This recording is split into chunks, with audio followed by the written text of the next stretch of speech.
Of course, AEW has the Forbidden Door pay-per-view event, as someone just informed me a little while ago. It's this weekend on the show. Yes, just coming up just like that. Snuck right up on us.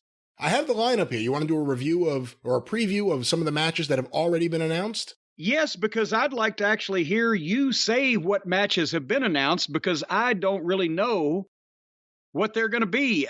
Jericho announced a 6-man tag match, and he was either uttering names of people I've never heard of or having a series of audible small strokes on live television.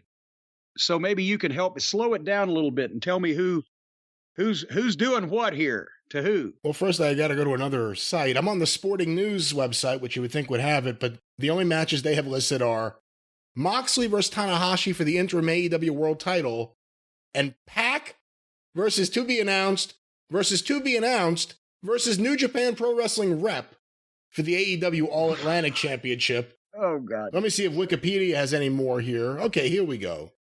AEW has a website, don't they?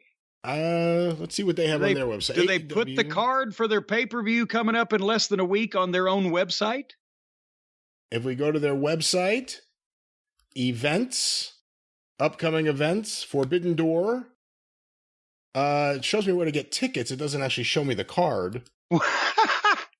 Here's where to buy food. What kind of food? We don't know, but you can get it here. Here are results. Here are rankings. I'm not seeing the actual card here. Wait a minute. You mean to tell me, and I'm not even gonna get on here and try to do it with you because you're more technically versed than I am, but it's not readily available on their own website what the card is for the pay-per-view that they are selling this weekend, is what you're telling me. The banner, which has 3 different things it rotates to, one of them is AEW Dynamite results, one is Double or Nothing results or Order the Replay, and one is AEW Rampage results. And then under that, they're advertising Wednesday, August 10th, Minneapolis, Minnesota, the debut in that building. And then there's nothing here for the pay-per-view, actually. That is weird. There's nothing here. Interim AEW World Championship match set for Forbidden Door on June 12th. That was uploaded. But anyway. All righty then. If you're still there, let's get back to this card that apparently is listed on Wikipedia. And where are you? You're finding the card off of Wikipedia. Wikipedia. Instead of AEW's own website. All righty. That's right. And one of the matches that's not listed here, but it was just teased, Bryan Danielson and Zack Sabre Jr. Sounds like they were teasing that. What do you think? But it's not listed there. But it's not listed on Wikipedia. But Danielson is hurt, is he not? We heard that. He hasn't been on TV in the past couple weeks. He was banged up, I believe the quote was. Out for a few weeks. Think he's going to make it? I don't know. Maybe that's why they didn't announce anything. But here are the matches announced. I will be more than happy to not let Zack Sabre Jr.'s fucking Percival Pinkerton promo cloud my view of his work if I get to see him, but maybe we won't see him. Matches listed here so far. In a 3-way winner-takes-all tag team match for the Ring of Honor World Tag Team Championship and the IWGP Tag Team Championship. Oh, good Lord. FTR, the Ring of Honor World Tag Team Champions, versus the United Empire, Great-O-Khan and Jeff Cobb, the IWGP Tag Team Champions, versus Roppongi Vice, Trent Beretta, and Rocky Romero. Well, now, wait. Okay, but wait. FTR are the Ring of Honor champions, and Roppongis are the New Japan Pro Wrestling Tag Team Champions. So they're both titles. No. What? Great-O-Khan and Jeff Cobb are the New Japan Tag Team Champions. Okay, Grado and Cobb are so both titles are on the line, but they're not held by the same team. Correct. Just a bunch of tag team titles up, including one that's never been defended here before. Are FTR about to win the IWGP tag titles? Goddamn, they better, because, I mean, what happens if somebody beats the other team? Nobody loses anything. As long as this doesn't build up to the Bucks beating FTR in the deciding third match to win all of the belts, I'm okay with it. Oh, Christ. I don't know what we're going to see. It's going to be a three-way. FTR, great, but I don't know if they're that great. We'll see what happens. In a match for the AEW Women's World Championship, Thunder Rosa, the champion, defends against Toni Storm. Oh, shucks. I hoped we were going to see a rematch with Marina Shafir. Rosa and Storm might not be too bad. If I'm not going to watch the three-way tag team match, because why would I? Because it's FTR's in it. I may watch this one also. For the IWGP US Heavyweight Championship, a rather puzzling booking move, Will Osprey defends against Orange Cassidy. What? I mean, again, this guy is supposed to be the best wrestler in the world in some quarters, according to some people. Or at least he was at one time until Twinkle Toes came along. And they've obviously, AEW wants to work with New Japan Pro Wrestling because they've gone to this length and he brought all these people that nobody's ever heard of here to throw them out there on their television for 2 weeks.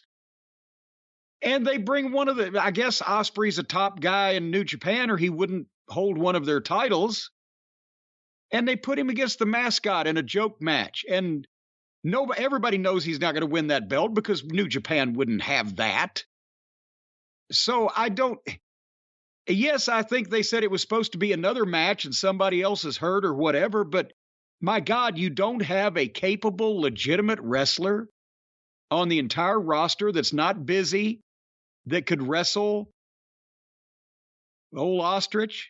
I'm just, it's Mark booking because you know what? Nick Goulas didn't book his son George like this. Even George was not as annoying and stuck into everything and out there constantly ruining everybody else's matches. And at least he tried. He wasn't any good, but he tried. This guy doesn't try, and he's everywhere just because the promoter likes him. Is he going to be out there with Osprey? Tony said sell. You're supposed to sell for me because Tony said. Well, I don't understand the whole thing. Why piss off your business partners, making one of their top guys lower himself to this level? Except it's Tony's favorite wrestler. He gets a tickle out of the guy. And so he's blind to everything else going on around him. Go ahead. In six-man tag team action, otherwise known as a trios match in the world of AEW in the AEW language, Les Sex Gods of Chris Jericho and Sammy Guevara with Ty Conti, along with Minoru Suzuki, will take on Eddie Kingston, Wheeler Yuta, and Shota Umino. Shota Umino. That's where I thought that he had finally, the aneurysm had broken loose and the clot had traveled to the brain. When he says, Shoto Animo, I thought he was saying, show me the money. Golly, I wonder who might win that. Wouldn't you know who's going to win the pony, Brian? I think we should bet the farm on Jericho. They just turned Sammy heel again.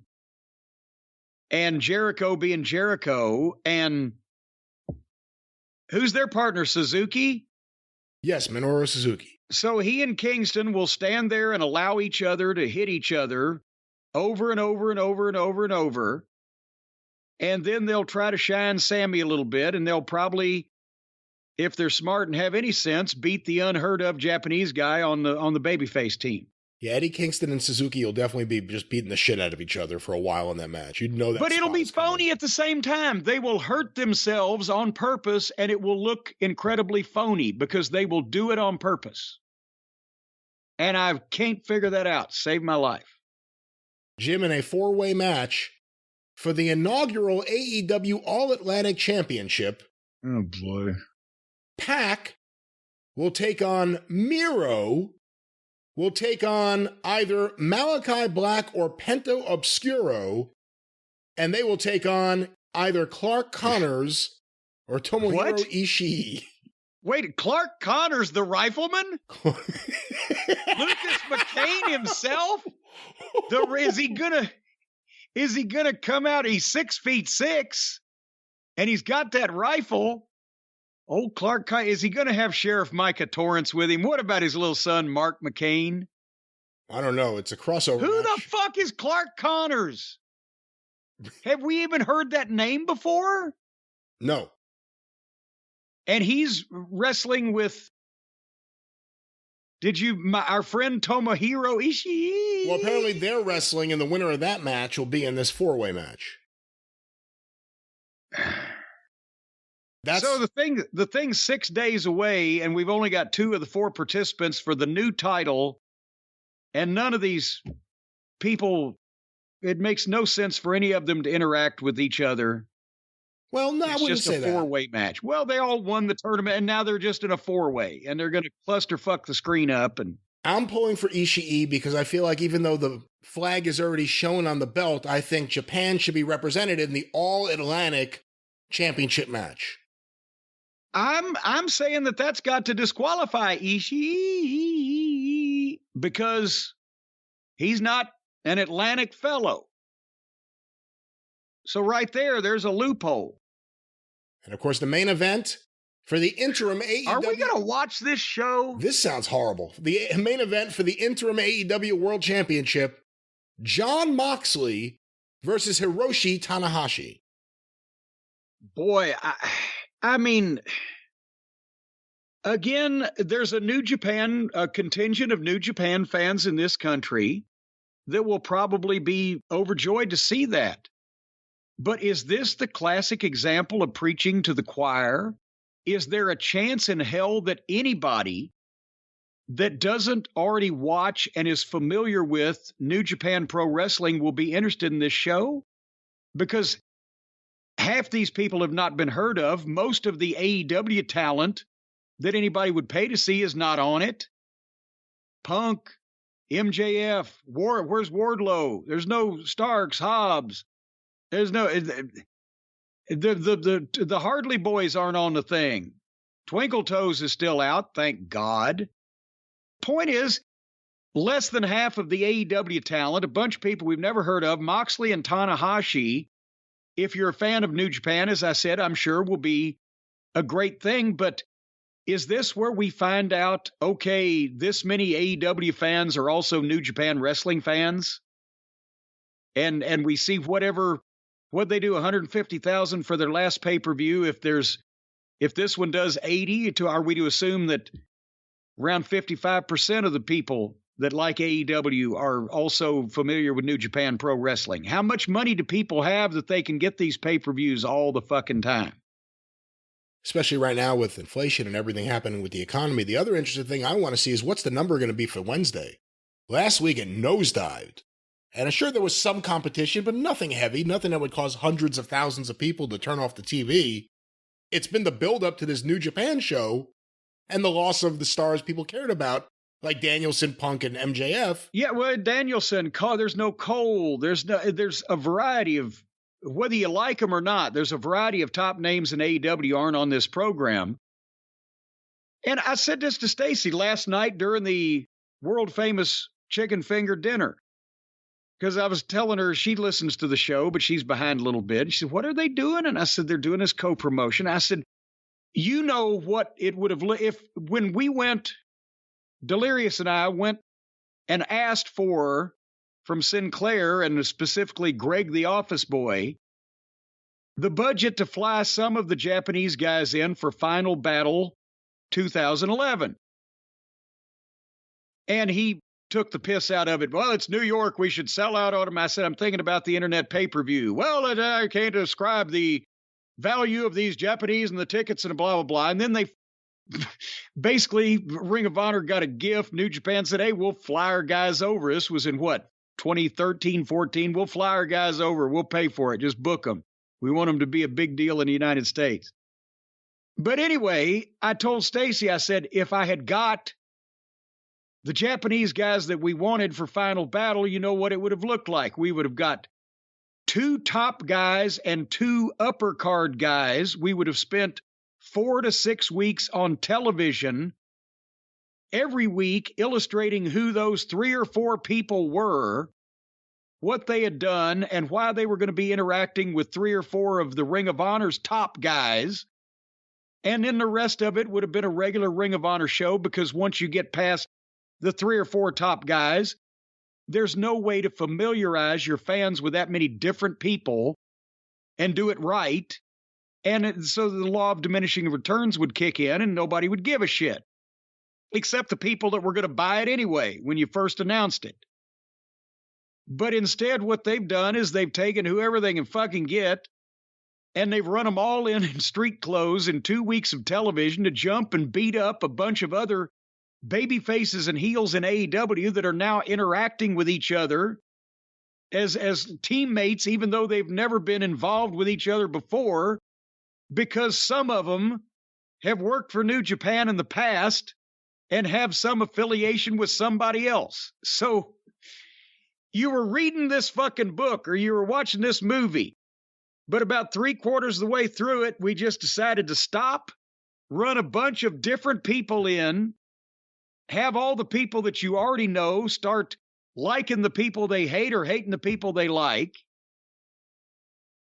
And then we're going to, in 2 weeks' time, we're going to put them all together and see if you can figure out who's who. Have I encapsulated this promotional strategy approximately as you've seen it, Brian? I think so. Well, there you go. So good luck to them. You know, the other thing to think about if we're going to have to watch this thing is watching it's one thing, but it becomes really unbearable due to the commentary. This is going to be Excalibur unleashed, just yelling out names and moves and it's all happening. What do you think, Tony? Oh my God, this is so exciting, so excited. What do you think, Jim Ross? I don't want to be here. And that's every single match. But there's an option. You want to watch the wrestling but not listen to the wrestling. You can put something else in your ears and listen to something pleasurable. Boy, I tell you what, before I'd listen to excrement called the New Japan AEW co-promotion, I believe I would take large lead 10-penny nails and stick them in my ears. But folks, you can do something that's not nearly as painful and potentially more pleasurable, and that's what you can do is stick the Raycon everyday wireless earbuds in your ears, because they look, feel, and sound better than ever with those optimized gel tips. And I'll tell you what, you just keep these things in the refrigerator, and then as soon as they firm up, they'll shake a little bit, and you stick them in your ears, and they've got all kinds of flavors. They've got the lime and the strawberry. Jell-O is always been one of my favorite desserts, and now they're making these ear tips on the Raycon wireless earbuds out of Jell-O. It's amazing. No, they're not. Don't say that. Of course, ladies and gentlemen. Well, Jell-O is short for gelatin, right? That's what gel is, G-E-L, gelatin. So they're gelatin. No, it's two different things. It doesn't. You can nibble on them while you're listening to your music. Not. You can have a snack. You shouldn't eat the Raycons. You shouldn't, and you shouldn't. Just don't. Don't eat the Raycons, folks. Put them in your ear. Stay away from the brown acid too. Folks, the Raycons, whether they're in your ear as Jell-O dessert or as a nice way to listen to music and podcasts, they're also available with the noise isolation and awareness modes, so you can immerse yourself in sound. You can just jump right in, and you can, if you hold your nose, you can go all the way underwater in the sound, or you can activate the awareness mode, and you will know that you're drowning. Immediately, you'll not be able to breathe from that point on. Raycons also give you 8 hours of playtime and a 32-hour battery life. Holy mackerel, I wish they made vibrators with that kind of capacity. And when you need to charge them up, it's super easy. You can even do it wirelessly. You just sit them in the middle of the floor, and you point this special ray gun at the earbuds. They start glowing blue, and when they turn red, then you know they're recharged. But don't point this ray gun at any other living creatures or animals. And you get the same quality audio with the Raycons as other premium audio brands, but at half the price. That's right, you'll only pay half as much for the Raycon. They're only going to send you one earbud, but it sounds great. And if you are one of the lucky people that gets both the earbuds, you can throw these things off a 3-story building. You can throw them out in the rain. You can leave them in a snowstorm. You can feed them to the raccoons and the bears, and they'll still work afterwards. If you don't believe me, just wander out in the forest and put your ear up to the belly of every raccoon and or bear that you find, and you will hear Donna Summer's greatest hits playing out of their fucking gullets. Because these Raycon everyday wireless earbuds will not stop. They've got over 49,000 five-star reviews, folks. So right now, my guess is you're going to want to leave them a 5-star review too when you go to Buy Raycon. That's BUYRAYCON.com/JCE. You get 15% off your Raycon order. That's the earbuds, the gel tips, the optional raccoons and bears, whatever they got to sell you. You'll get 15% off with buyraycon.com/JCE. And while the listeners can ignore Excalibur and his friends and listen to something else, you could also use this time watching whatever you're watching to listen to the Jim Cornette Experience and Jim Cornette's Drive-Thru, no matter where you are. That's a safe bet every time. I can't imagine the set of circumstances where I wouldn't want to listen to us instead of what I was looking at.